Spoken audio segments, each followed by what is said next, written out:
Au temp à tous et à toutes, il est important de vous rappeler que mon nom colonial est Jean-Gilles Joseph. Mais cependant, mon nom Kamit, mon nom de combat est Akhenaton Djerouti Imhotep. Je vais mettre à votre disposition une vidéo des pères Doumbi Fakoly, et notre père spirituel à nous tous. Et cette vidéo se porte sur l'enfer, le jugement dernier et le paradis. Et il a bien expliqué ces concepts pour vous décoloniser, parce que la crainte de l'enfer s'empare. Tout le monde sait pourquoi, et personne ne voulait agir. Et c'est pour cette raison, Denis Diderot a grandement raison de dire: enlever la crainte de l'enfer à un chrétien, c'est enlever sa croyance. Et c'est la crainte de l'enfer et l'espoir du paradis qui nous empêche d'être des bons citoyens, de nous engager activement dans des activités politiques pour libérer notre pays. Parce qu'on croit que notre pays n'est pas terrestre et notre Jérusalem est là-haut. Et c'est pourquoi nous ne pouvons pas être de bons patriotes. Regardez attentivement cette vidéo et partagez-la à vos proches. Merci.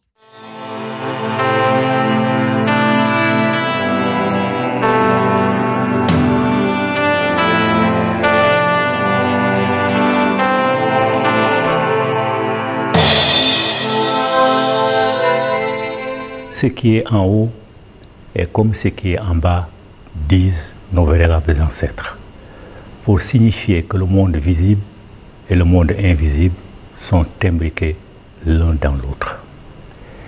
Cela appelle quelques considérations avant de commencer. D'abord, parlons de Dieu. Qui est Dieu?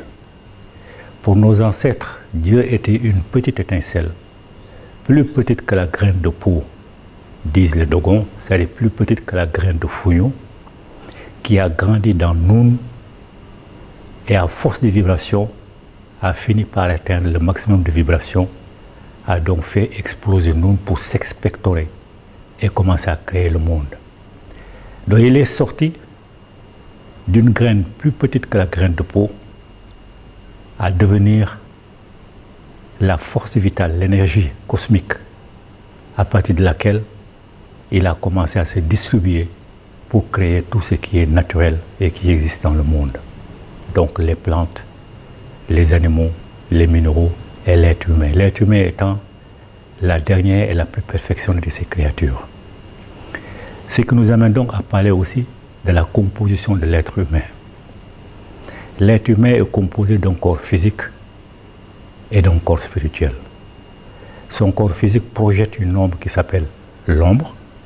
Son corps spirituel projette une ombre qui s'appelle l'aura, que certains grands initiés peuvent voir quand ils regardent une personne.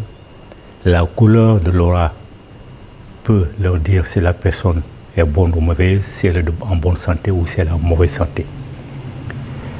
Et à côté du corps physique et de l'ombre qu'il projette, du corps spirituel, l'âme et de l'ombre de l'âme qui est l'aura, il y a la parcelle d'énergie que Dieu a mise en chacun de nous. C'est ça qui symbolise Dieu. C'est pourquoi on dit Dieu est à la fois parcelle et totalité de tout ce qui existe. Cette parcelle qu'il a mise en nous se trouve dans notre cœur. Car pour nos ancêtres, le cœur est le siège de la conscience et de l'intelligence. Voilà pourquoi ceux qui ont l'habitude de voir la place de vérité où le défunt ou la défunte passe son dernier examen de passage, il voit que c'est le cœur qui est posé sur un plateau et en confrontation avec la plume de la déesse Mate.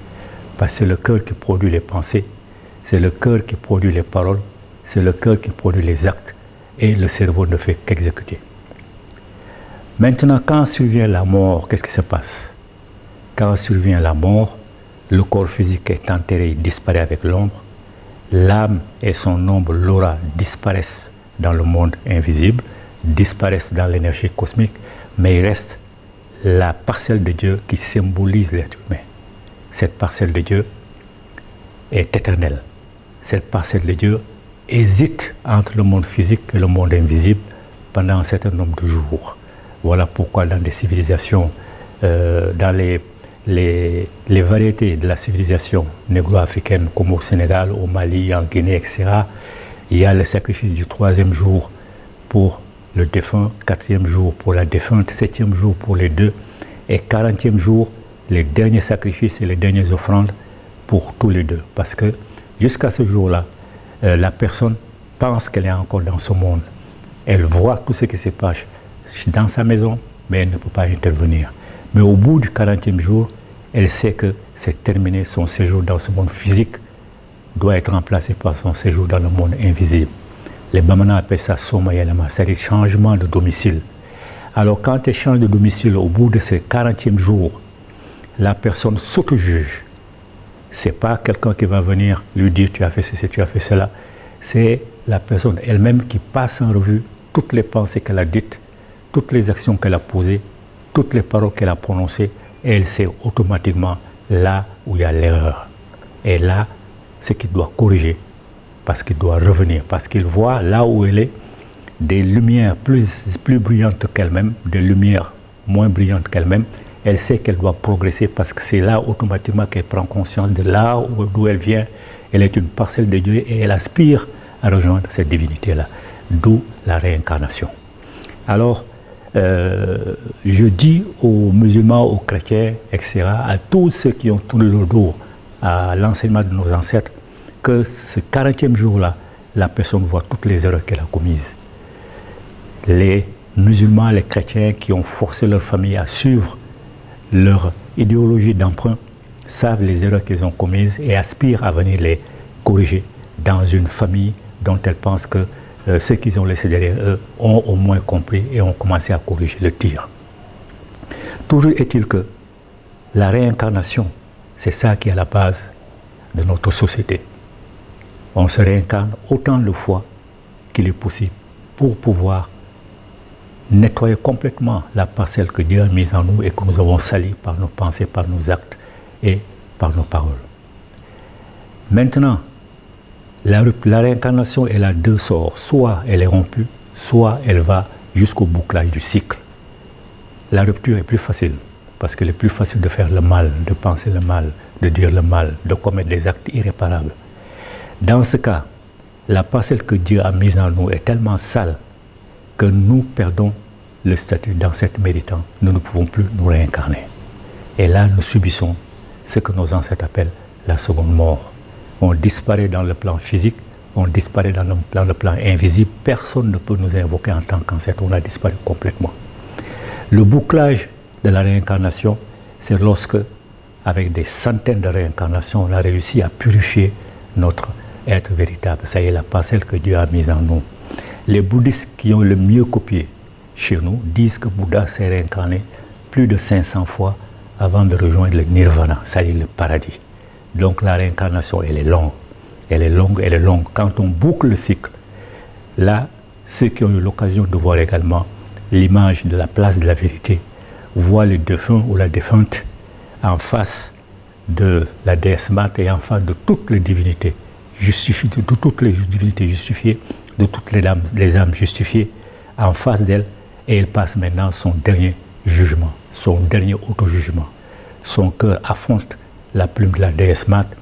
Si elle est aussi légère ou plus légère, effectivement, elle rejoint définitivement les divinités. De toute façon, elle ne peut pas se présenter devant les divinités si elle ne s'est pas affinée complètement.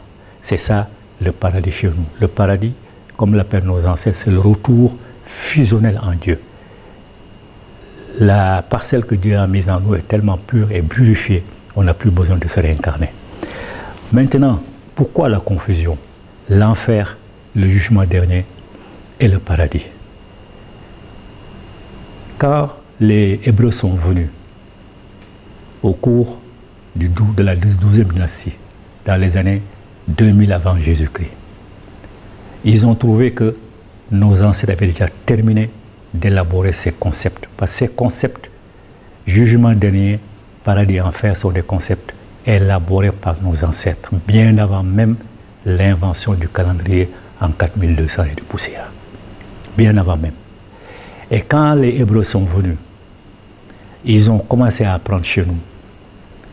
Et ils ont compris que nos enseignements, derrière les termes, même pas derrière les réalités qu'ils expliquaient aux enfants pour les terroriser, pour leur faire peur, ou pour les inciter à faire le bien pour aller au paradis, ils ont compris que derrière l'enseignement profane existait l'enseignement initiatique. L'enseignement profane dit quoi?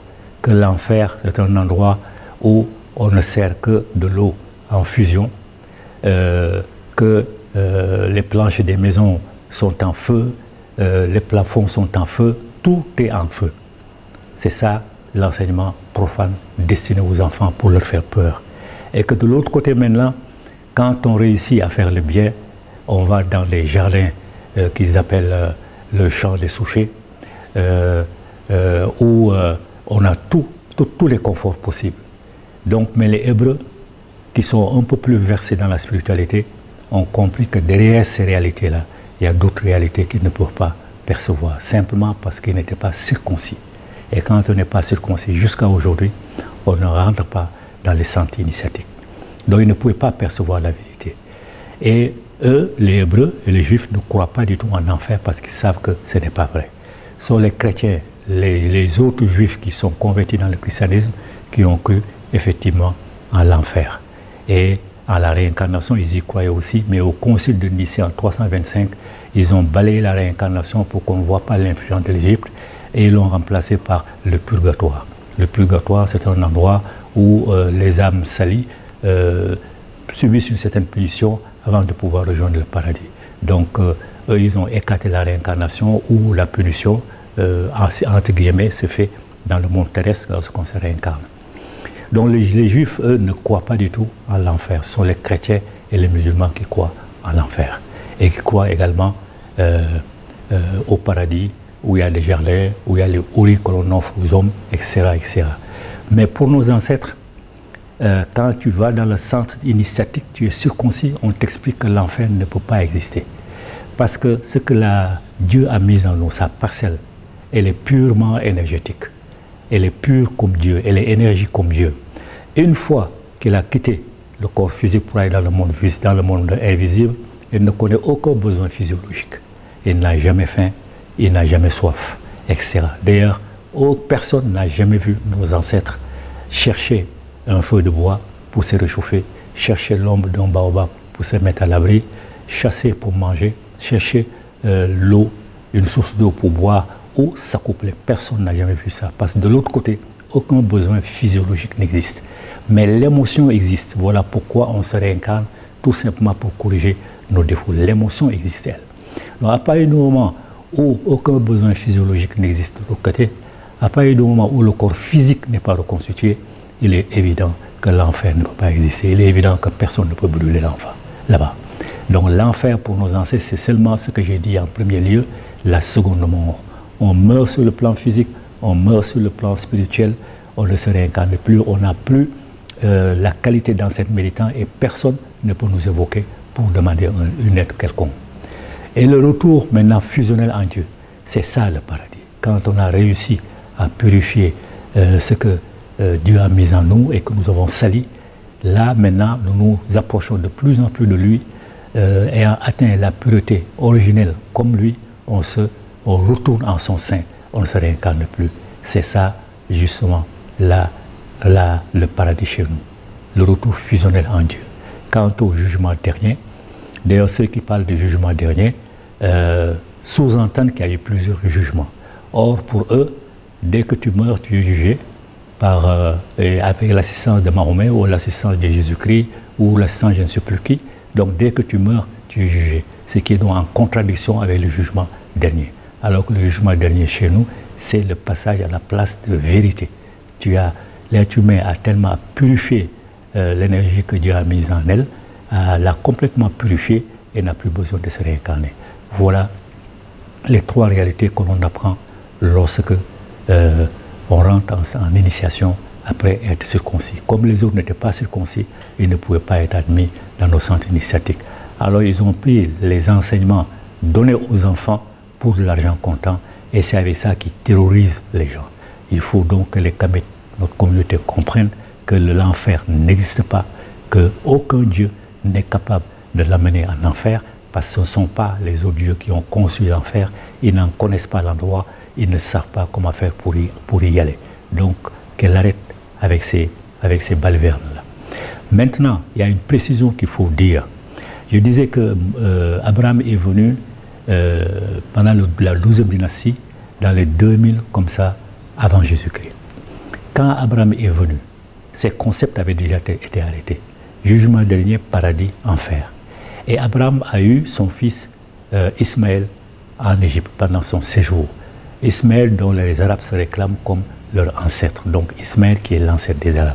Ça veut dire que, clairement, la race arabe n'existait même pas dans l'humanité lorsque nos ancêtres ont conçu ces concepts-là. Donc il faut que les Africains sachent cela. Alors, des gens ne peuvent pas venir nous dire qu'ils connaissent ce que nos ancêtres ont inventé et qu'ils ont essayé de copier sans succès, qu'il faut que notre communauté arrête de croire à ces sornettes-là. L'enfer n'existe pas, le paradis n'existe pas, le jugement dernier n'existe pas. C'est la réincarnation, le cycle de la réincarnation est rompu, on subit la seconde mort. Le cycle de la réincarnation est bouclé, là on réussit le retour fusionnel en Dieu. On n'a plus besoin de se réincarner. Ce sont les réalités là que les Africains doivent connaître. Voilà pourquoi il est important d'étudier ce que nos ancêtres ont dit de l'enfer, ou plus précisément de la seconde mort, du jugement dernier, ou plus précisément du passage à la place de vérité, et du paradis, ou plus précisément le retour fusionnel en Dieu.